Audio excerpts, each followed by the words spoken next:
Merci de faire confiance à New World TV, les télévisions qui vous transforment.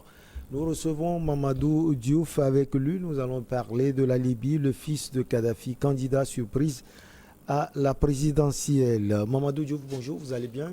Bonjour Michel, je me porte bien. Le fils du défunt dirigeant libyen Muammar Kadhafi, Saïf al-Islam, a déposé dimanche sa candidature à l'élection présidentielle en Libye. Alors Mamadou, on parle de surprise, mais en réalité, ce n'est pas une surprise. On n'a plus le temps de le dire. Salif veut devenir président de la Libye. Non, ce n'est vraiment pas du tout une surprise. Il faut dire tout simplement c'est fait. Parce que n'oublions pas que sa dernière sortie au niveau de la presse internationale, il avait montré de façon extrêmement claire son ambition de diriger le pays. À l'intérieur de la Libye, dans le cadre du dialogue, la Russie avait fait la pression au niveau des négociations pour que les pro-Kadhafi soient intégrés dans le processus actuel, puisqu'ils sont, pendant longtemps, dans les négociations, ils n'y participaient pas, mais dans le processus actuel qui gère la transition libyenne, les pro-Kadhafi sont présents. Ils sont là, ils ont le représentant au niveau de l'Assemblée, etc. Le troisième élément, au niveau de la Libye, il y avait déjà des affiches de Saïf al-Islam apposées un peu partout, comme ça se fait dans tous les pays. Il n'avait pas encore dit je suis candidat, mais s'il faut le comparer, comparons-le au président Macron qui n'a pas encore dit qu'il est candidat, mais bon, il y a très peu de gens qui doutent qu'il ne sera pas candidat parce qu'on le voit poser des actes, son dernier discours, etc., qui montrent qu'il va être candidat. Donc pour ceux qui ont suivi l'actualité libyenne, il n'y a véritablement pas de surprise du tout. L'équation n'est pas dans le fait qu'il pose sa candidature. L'équation, c'est la recevabilité de sa candidature parce que ce n'est pas n'importe qui. Alors, Mamadou, le fils Kadhafi, qu'est-ce qu'il peut donner de vrai à la Libye actuelle? C'est toute la question qu'on se pose. S'il veut faire du Kadhafi sans Kadhafi, il peut convaincre des Libyens. Parce que n'oublions pas que le côté liberté, le côté démocratie, il y avait beaucoup de choses à reprocher à Kadhafi. Mais Kadhafi, dans son bilan, il avait également quelque chose de positif. L'école, la santé, la prise en charge des Libyens, etc. Très certainement, il va appuyer sur cet aspect-là. L'autre aspect sur lequel il va appuyer, vous le voyez dans son accoutrement. Il s'est habillé véritablement en Libyen de façon traditionnelle. Et quand vous le regardez, de loin, vous avez l'impression que c'est Kadhafi lui-même. Parce que c'est lui qui avait l'habitude de porter cet accoutrement.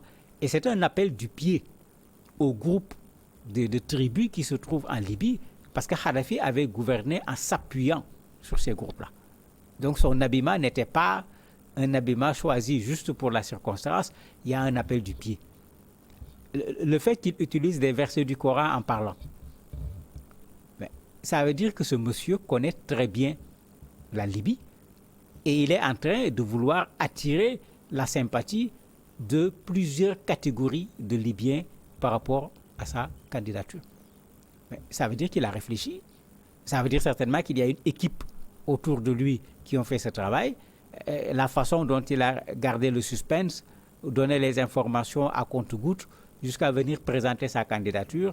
Mais c'est très clair qu'il y a une stratégie qui est là, qui a été menée pour aboutir au fait qu'il ait présenté sa candidature pour l'élection présidentielle. Qu'est-ce que les Libyens vont en faire? C'est trop tôt pour répondre parce que n'oublions pas qu'il n'y a jamais eu d'élection démocratique en Libye. Ça peut paraître curieux, mais c'est ça la vérité. Donc il n'y a pas aujourd'hui un baromètre permettant de dire telle personne était allée à des élections, tel parti était allé dans les élections, voilà ce que quelqu'un représente. On n'a aucun baromètre objectif aujourd'hui pour dire qui représente quoi. Il était déjà pressenti pour remplacer son père du vivant de ce dernier, Mamadou. Tout à fait. Le père l'a souvent amené au niveau de certaines rencontres internationales, ou bien il l'a délégué au niveau d'autres rencontres. Tout le monde le connaissait comme étant celui qui devait remplacer son père. Bien que c'est le deuxième fils, ce n'est pas le premier fils du défunt Kadhafi. Tout le monde s'attendait à ce que ça soit lui. D'ailleurs, on l'a vu quand on a voulu destituer son père pendant l'insurrection, c'est lui qu'on a vu au front. parce qu'il défendait également son héritage. C'était à lui de remplacer son père. Si son père perdait le pouvoir, ça veut dire qu'il n'y avait plus quelque chose à hériter. Et on l'a vu au front défendre son père jusqu'au bout. Raison pour laquelle, quand on le revoit aujourd'hui, il n'y a pas de surprise. Il y a une certaine continuité, mais dans un contexte qui est complètement différent, puisque ce n'est plus le fils de Kadhafi, avec un Kadhafi vivant, qui, s'il était candidat, il était clair qu'il allait remporter les élections. Mais c'est un fils de Kadhafi sans Kadhafi, et un fils de Kadhafi qui a été condamné, un Kadhafi qui a été assassiné. Le contexte est totalement différent. S'il veut devenir président de la République aujourd'hui, ce n'est pas le fils de Kadhafi qui va devenir président, mais c'est Saif al-Islam qui va se battre pour convaincre les Libyens pour faire de lui un président. Il y a également un souci, la Cour pénale internationale est derrière lui. Pas seulement. La Cour pénale internationale n'a jamais demandé qu'on l'envoie pour qu'il soit jugé. N'oublions pas qu'il a été jugé à Tripoli. Et là-bas, il a été condamné à mort même. Mais il se trouve que le groupe armé libyen qu'il a arrêté, qu'il a détenu, n'a jamais accepté ni de le livrer à Tripoli, où il est condamné à mort, ni de le livrer à la Cour pénale internationale. Et c'est ce même groupe qui a décidé à un certain moment aussi de le mettre en liberté. Bon, ça montre un peu comment ce pays est véritablement, je ne veux même pas dire divisé. Les institutions posent problème. Et c'est pourquoi je disais, il y a cette équation maintenant. On fait quoi de sa condamnation à mort par Tripoli? Est-ce que quelqu'un qui est condamné à mort peut être candidat à des élections? Est-ce que quelqu'un qui est réclamé par la CPI doit être candidat à des élections? Vous avez ces équations qu'il va falloir résoudre et ça ne sera pas facile, d'autant plus que sa candidature vient embêter le maréchal Haftar, dont une bonne partie des partisans sont des pro-Kadhafi. Si ces gens-là gardent cet aspect pro-Kadhafi, ces gens risquent de se rapprocher du fils de Kadhafi et de laisser le maréchal plutôt seul, alors que c'est avec eux que le maréchal a mené le combat jusqu'à présent. Donc entre lui et le maréchal, il y aura une concurrence extrêmement forte, sans oublier qu'il y a des franges, aussi bien de la société civile que des partis politiques en Libye, qui ne veulent ni de la candidature de Saif al-Islam, ni de la candidature également du maréchal Haftar. Qu'est-ce qui va se passer? Attendons de voir. C'est pourquoi il y a des gens qui se posent encore des questions. Est-ce que ces élections auront lieu effectivement en décembre, puisqu'on attendait que les actes de candidature soient faits pour que le jeu soit encore un peu plus clair. Parlant d'équation, on peut aussi penser qu'une puissance serait derrière le fils Kadhafi. Il n'y a pas de pensée, c'est la Russie. Mais c'est extrêmement clair. C'est même pas la peine. Je ne pouvais pas la donner. Ce n'est même pas la peine de penser, puisque je disais tout à l'heure que c'est les Russes qui ont imposé les pro-Kadhafi dans le processus. Des envoyés de Saif al-Islam sont allés en Russie, officiellement. Pas en cachette, les photos sont là, les journaux ont couvert. Tout le monde sait aujourd'hui que la Russie est de ce côté intéressée par le fils Kadhafi. Les gens s'interrogent même parce que la même Russie soutient le maréchal Haftar. Donc on se pose la question, est-ce que la Russie est en train d'abandonner Haftar en se disant qu'il ne pourra pas avoir ce qu'il faut pour gagner les élections et reporter ses pions sur le fils de Kadhafi? Ou bien est-ce que, comme on dit, ils ne veulent pas mettre tous leurs œufs dans le même panier, ils mettent certains ici, les autres de l'autre côté, pour que si l'un ou l'autre gagne, ils se retrouvent toujours dans une position favorable. Mais personne aujourd'hui ne doute du soutien de la Russie par rapport au fils de Kadhafi. Alors pour les élections, c'est le 24 décembre. Pour vous, elles vont se tenir? Ça dépendra de plusieurs choses. En tout cas, à la dernière conférence de Paris, la communauté internationale est restée droite au niveau de ses bottes. Que les élections aient lieu à la date indiquée.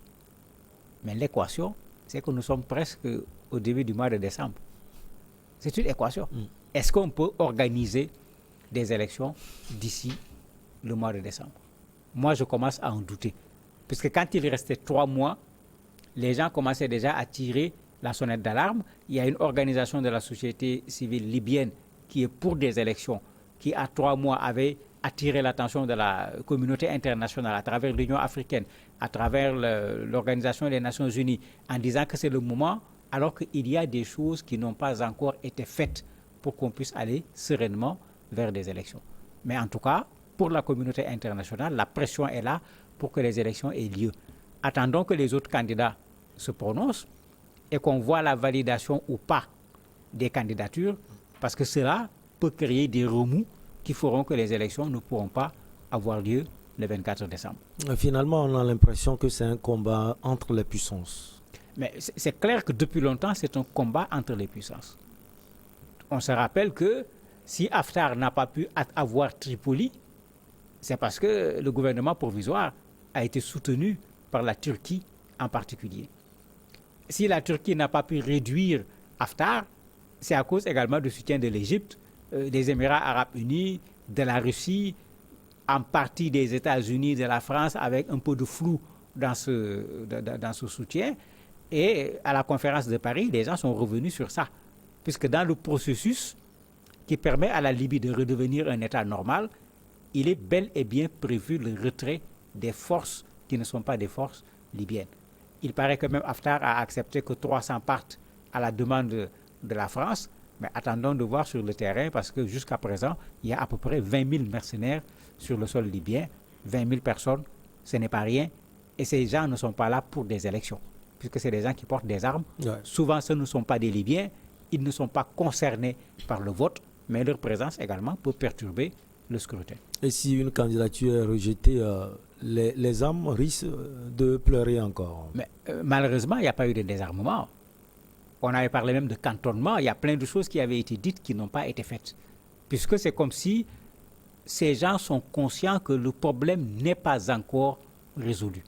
Et qu'à tout moment, les armes peuvent crépiter.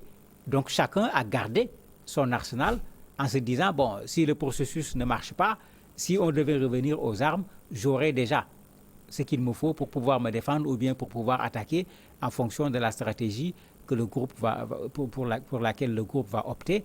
Et malheureusement, ça a été un manque. La communauté internationale n'a pas été capable de désarmer.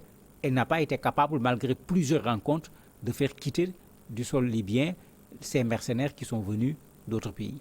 Une dernière question à vous. On voit aujourd'hui que tellement de personnes regrettent le trépas de Muammar Kadhafi. Aujourd'hui, le choix peut être porté sur son fils pour tout régler. Oui, le choix peut être forcé pour porter sur son fils pour des raisons circonstancielles.